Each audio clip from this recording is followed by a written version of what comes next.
नमस्कार, कैसे हो आप सभी। उम्मीद करता हूँ अच्छे होंगे। और मैंने एक वीडियो बनाई थी अभी 2-3 दिन पहले कि कहाँ कहाँ पे हमारी वैकेंसी जा सकती है इन फ्यूचर। 10 वो स्टेट, वो डिपार्टमेंट, कुछ एक सेंट्रल डिपार्टमेंट हैं, फिर स्टेट हैं। तो टोटल मैंने 10 ऐसी आपको स्टेट और डिपार्टमेंट्स के बारे में बताया था। टोटल ओवरऑल में बताऊं तो उसमें मैंने हिमाचल प्रदेश को भी ऐड कर दिया था, फिर चंडीगढ़ भी रह गया था। चंडीगढ़ में वैकेंसी जा सकती हैं। उसके बाद मेरे पास भाई टेलीग्राम हो आपका, या फिर इंस्टाग्राम हो, व्हाट्सएप हो, तो हर कहीं एक मैसेज जो बहुत ज़्यादा मेरे से पूछा गया वो था आपका कि तैयारी कहाँ से शुरू करें। सबसे बड़ा सवाल जो हर किसी बच्चे के दिमाग में आ रहा है, और ये मेरे से बहुत बार पूछा जाता है कि वैकेंसीज तो आपने बता दी सर, लेकिन कहाँ से तैयारी करें, समझ नहीं आ रहा है। तो बेसिकली मेरा ये वीडियो इसी बात के ऊपर है कि हम तैयारी कहाँ से शुरू करें, क्यों हमें कन्फ्यूजन रहता है, क्यों हमें एक साइकोलॉजिकल डर रहता है। गला आज भी ख़राब हो गई थोड़ा सा, लेकिन ठीक है, पहले से बेहतर हूँ मैं। तो सबसे बड़ा सवाल जो बार बार बच्चों के दिमाग में आता है कि कहाँ से तैयारी शुरू करें। वीडियो हो सकता है लंबा हो सकता है, क्योंकि मैं जब मोटिवेशनल स्पीच देता हूँ तो मेरे जो पुराने सब्सक्राइबर हैं, जो जुड़े हुए स्टूडेंट हैं, यहाँ तक कि इससे पहले हमारा एक और चैनल होता था, वो किसी कारण से हैक हो गया था, उससे जुड़े हुए स्टूडेंट आज भी मेरे साथ जुड़े हुए हैं। अच्छा लगता है भाई, क्योंकि पुराने स्टूडेंट्स जब कमेंट करते हैं और पता लगता है कि ये वही बच्चा है जो 2017-18 में भी हमसे जुड़ा हुआ था, और 2021-22 आ चुकी है, तो 22 तक जुड़ा हुआ, और आज भी उनके वैसे ही कमेंट आते हैं रिस्पेक्ट वाले। कुछ होते हैं नटखट बच्चे जो नए जुड़ते हैं, वो कर देते हैं।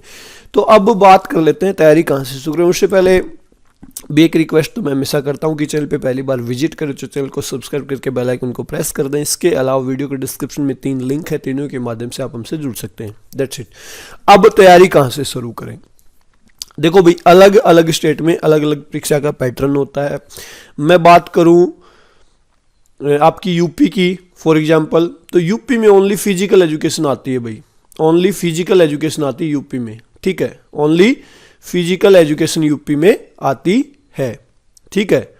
ओनली फिजिकल एजुकेशन यूपी में आती है, वहाँ पे जो भी क्वेश्चंस आते हैं। फिर मैं हरियाणा की बात करूँ तो हरियाणा में कॉमन सब्जेक्ट्स भी आते हैं, जीके फलां दिमका जो भी होते हैं, GK, Hindi, English, math, reasoning, ये सारे हरियाणा जीके भी। इसके बाद फिजिकल एजुकेशन आती है। इसी प्रकार मैं बात करूं डीएसएसबी की, तो डीएसएसबी में कॉमन पेपर होता है 100 मार्क्स का, उसमें फिर Hindi, English, GK, reasoning, math, ये सारी चीज़ 20-20 नंबर की। फिर फिजिकल एजुकेशन आपकी आती है। इसी प्रकार राजस्थान की बात करोगे तो वहाँ पे कॉमन पेपर में राजस्थान जीके होगी, साइकोलॉजी होगी, ये सारी चीज़ें आती। तो इस प्रकार का कुछ सिलेबस रहता है, अलग अलग स्टेट का अलग अलग सिलेबस यहाँ पे रहता है। उड़ीसा में आप जाओगे तो उड़ीसा में प्योर फिजिकल एजुकेशन आती है। एमपी का अभी हमारे पास कोई इन्फॉर्मेशन है नहीं। आप कोई भी स्टेट उठाओगे तो वहाँ पे अलग अलग परीक्षा का पैटर्न जो है होता है, ठीक है। केवीएस की बात करोगे तो यहाँ पे कॉमन पेपर होता है 100 नंबर का, फिर फिजिकल होती है। एनवीएस का भी इसी प्रकार से कॉमन पेपर होता है दूसरा। फिर उत्तराखंड की आप बात करोगे तो उत्तराखंड में शायद ध्यान नहीं मेरे को, फिजिकल एजुकेशन आती है और कॉमन पेपर भी होता होगा। कॉमन पेपर नहीं होता, भी माफ़ी चाहूँगा, पेडागोजी आती है इसमें एक पार्ट में। तो ये तो बात हो गई भाई, अलग अलग स्टेट में अलग अलग पैटर्न होता है। कोई बच्चा बोर हो रहा तो मेरे वीडियो को ना देखें। एक मैं रिक्वेस्ट बहुत बार करता हूँ कि कुछ एक बच्चे बोल देते हैं कि सर आप बहुत ये करते हो, वो कह देते हो। देखो मेरी आदत है, मैं बहुत लंबा खींचता हूँ। आप मेरी वीडियो को देखोगे तो आपको मेरे को सुनना पड़ेगा, बर्दाश्त करना पड़ेगा, अदरवाइज मत देखो। अब तैयारी कहाँ से शुरू करें। अगर मैं बात करूँ कॉमन पेपर की भाई, अगर मैं बात करूँ कॉमन पेपर की, तो कॉमन पेपर के लिए क्या करें, आप क्या कर सकते हैं। कॉमन पेपर के लिए आप जो है भाई कोई भी कोचिंग इंस्टीट्यूट को ज्वाइन करें, क्योंकि देखो जीके कवर करना आसान नहीं, लेकिन मैथ, रीजनिंग, हिंदी, इंग्लिश को आप सीख सकते हो। और ये आपको डीएसएसबी, एनवीएस, केवीएस यहाँ पे हेल्प करने वाले हैं। इसमें जो मार्क्स लेंगे आप वो रियली हेल्पफुल होने वाले हैं। कोई भी बच्चा जो एग्ज़ाम को क्रैक करता है, आप नोटिस कर लेना कि कॉमन पेपर में उनकी परफॉर्मेंस बहुत अच्छी होती है। और आप फिर फिजिकल एजुकेशन में थोड़े से लो भी है ना तो भी चल जाएगा, अगर कॉमन पेपर आपका बेहतर है तो। कॉमन पेपर बेहतर ना हो तो भी एवरेज आपका होना जरूरी है, क्योंकि कट ऑफ के अंदर उसके मार्क्स मायने रखते हैं कॉमन पेपर के भी। तो मैं स्पेशली जोर दे के कहूँगा DSSB, KVS, NVS, in future KVS, NVS, क्योंकि वहाँ पे एज भी 40 के आसपास रहती है, तो KVS, NVS के ऊपर बच्चे बहुत सारे डिपेंडेंट होते हैं। तो कॉमन पेपर की बहुत ज़्यादा इंपॉर्टेंस हो जाती है जब कट ऑफ लगती है। तो अब बहुत सारे बच्चे कहेंगे सर मेरे को तो मैथ नहीं आता। मैथ कोई बड़ी बात नहीं है, आप एक RS अग्रवाल का मैथ आता है उसको लीजिए, उसको 10-12 बार कर लीजिए, आपका मैथ ओवरऑल कवरअप हो जाएगा। उसके बाद आपको पढ़ने की ज़रूरत नहीं है। हिंदी आपकी हो गई 6th क्लास से लेकर 8th क्लास तक की हिंदी पढ़ लीजिए, वो कवरअप हो जाएगी। इंग्लिश भी आप कोशिश कीजिए बेसिक नॉलेज लेने की, ताकि आप अनुमान से तुक्का मारें वो भी ठीक लगे।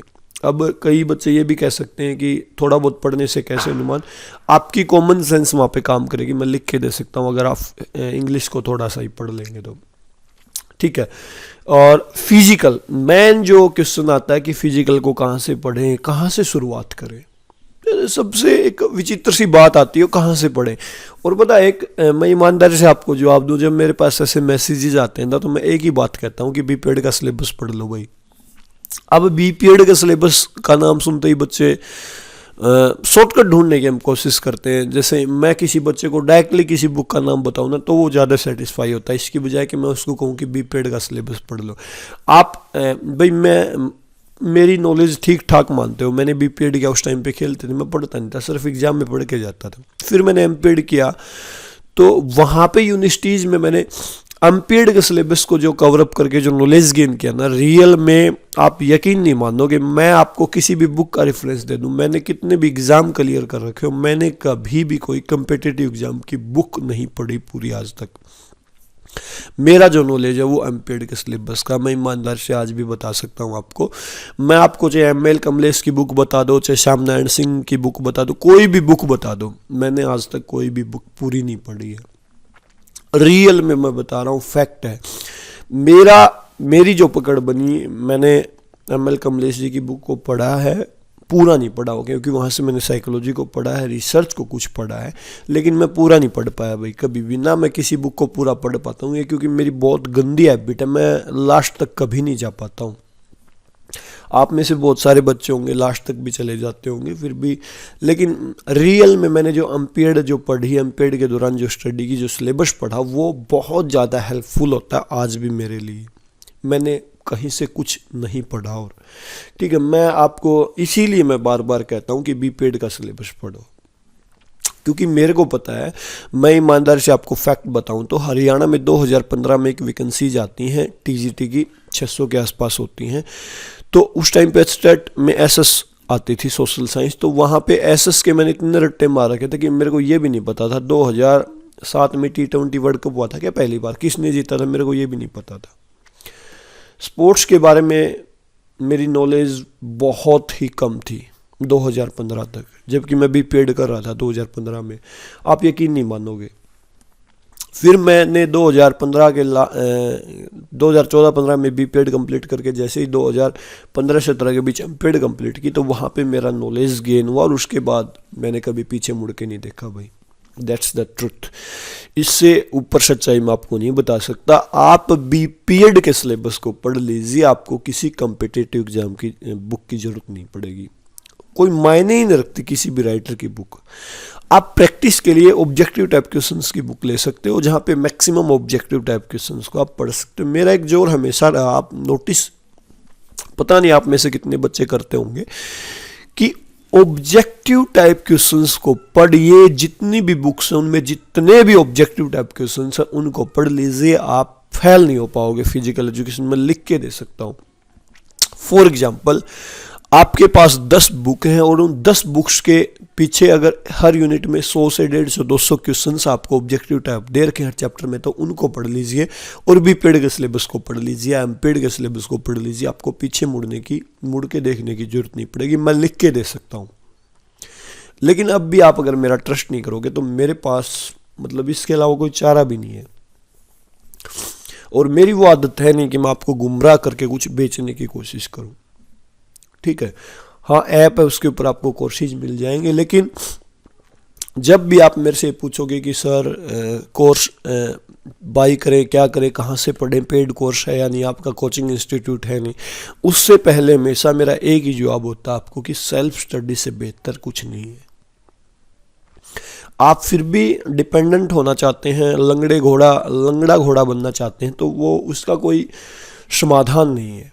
आप फिजिकल एजुकेशन के लिए कम से कम आज भी किसी कोचिंग इंस्टीट्यूट को ज्वाइन करने की ज़रूरत नहीं है। हाँ, मैं कॉमन पेपर के लिए भी कहूँगा कि आप किसी इंस्टीट्यूट को ज्वाइन कीजिए, वहाँ पे फीस पे कीजिए, लेकिन खास करके फिजिकल एजुकेशन के लिए मैंने जो आपको एक तरीका बताया उससे बेहतर कुछ भी नहीं है। अपना बीपीएड एमपीएड का सिलेबस और ऑब्जेक्टिव टाइप क्वेश्चन मेरे से आप 100 बार पूछेंगे तो मेरा हमेशा यही जवाब होगा। और मैं आपको गुमराह नहीं कर सकता भाई, मैं ना तो कोई आपको बुक बेच सकता हूँ, ना ही कोई कोर्स बेच सकता हूँ, ईमानदारी से बताऊँ तो। आप फिर भी नहीं मानते हैं तो फिर मुझे किसी ऐप का आपको रेफरेंस देना पड़ता है कि वहाँ पे जाके आप पढ़ सकते हो, लेकिन बेहतर यही होगा कि आप सेल्फ स्टडी करें। मैं फिर इस बात पे जोर दूंगा, आप मेरे से 100 बार पूछेंगे तो मैं 100 बार सिर्फ आपको एक ही बात बोलूँगा कि सेल्फ स्टडी से बेहतर कुछ नहीं है। आप 20 बार मेरे से पूछेंगे, 100 बार पूछेंगे तो मेरा यही जवाब मिलेगा। और बहुत सारे बच्चे, पता है मैं आपको यूट्यूब पे ज्ञान देता रहता हूँ, आपको गाइडेंस देता रहता हूँ, तो मैं कोई महामानव नहीं हूँ, ये बात तय है। मैं एक सिंपल सा आदमी हूँ। आप यकीन नहीं मानोगे, मैं सियारसुद्दीन से एमपीएड करता था, मेरी क्लास में 66 स्टूडेंट्स थे, मैं सबसे पीछे बैठता था, उनमें से एक आध मेरी वीडियो को भी सुन रहा होगा आज। तो मैं मतलब बहुत कम बोलता था क्लास में, कोई मतलब ही नहीं। और बीपीएड के भी स्टूडेंट्स से उनके साथ कभी कांटेक्ट नहीं हुआ। और वो बच्चे आजकल मेरे से सलाह लेते हैं कि क्या करें क्या नहीं, तो मेरे को भी थोड़ा सा चुर्ज फील होता है कि मैं कोई महामानव नहीं हूँ, आपकी तरह एक स्टूडेंट रहा हूँ, बच्चा हूँ। हो सकता है आज मैं टीचर भी उस पोजीशन में पहुँच गया, क्योंकि मेरे साथ अच्छे खासे यूट्यूब पे लोग जुड़े हैं, तो आप मेरे को सर बोल सकते हो, गुरु बोल सकते हो, कुछ भी, लेकिन मैं भी आप ही की तरह एक नॉर्मल स्टूडेंट रहा हूँ। आप यकीन नहीं मानोगे, मैं 8th क्लास में था तो मेरे फादर ने मेरे सामने शर्त रखी थी, अगर मैं पास हुआ तो साइकिल मिलेगी तेरे को। मैं कभी ये स्टोरी सुनाऊंगा आपको, मैं ज़िंदगी में इतनी बार सक्सेसफुल हुआ हूँ, नाकामयाब हुआ हूँ कि मेरे ख्याल से कोई नहीं हुआ होगा। लेकिन मेरी एक ख़ास बात थी, मैं जब भी नाकामयाब हुआ हूँ तो वहाँ से उठ के मैं और ज़्यादा स्पीड से ऊपर गया हूँ।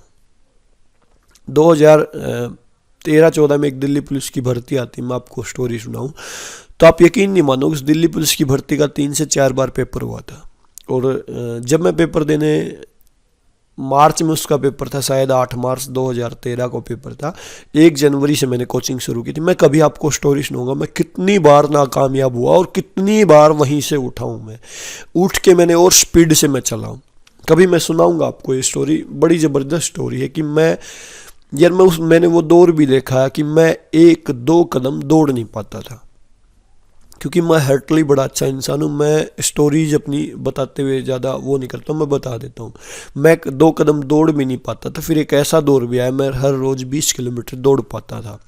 मैं वहाँ से निकला हुआ बच्चा हूँ, मैं उस संघर्ष से निकला बच्चा हूँ। तो एक नॉर्मल ह्यूमन बीइंग हूँ, लेकिन लड़ना मैं जानता था, ठीक है। तो ज़्यादा मैं इस वीडियो को लंबा नहीं खींचूंगा, मैं कभी आपको बताऊंगा अपनी मोटिवेशनल स्टोरी की कहाँ पे मैं असफल हुआ और फिर कहाँ पे मैं पहुँचा हूँ।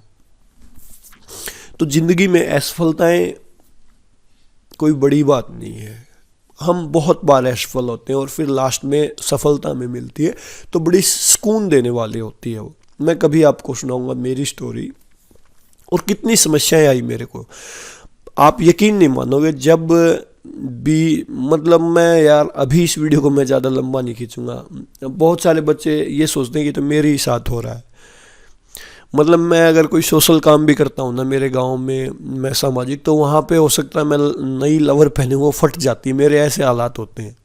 मतलब मैं किसी सोशल काम में अगर हाथ बटाता हूँ तो वहाँ पे मेरा हमेशा नुकसान होता है, और फिर भी मैं करता हूँ। कभी बात करेंगे इस बात के ऊपर पक्का। और अभी के लिए इस वीडियो में इतना ही। मैंने आपको बता दिया ओवरऑल आप कैसे स्टडी कर सकते हो, ज़्यादा गहराई में जाने की ज़रूरत नहीं है। ठीक है, अभी के लिए इस वीडियो में इतना ही। वीडियो को आपने लास्ट तक देखा इसके लिए आप सभी का बहुत बहुत धन्यवाद। Thank you.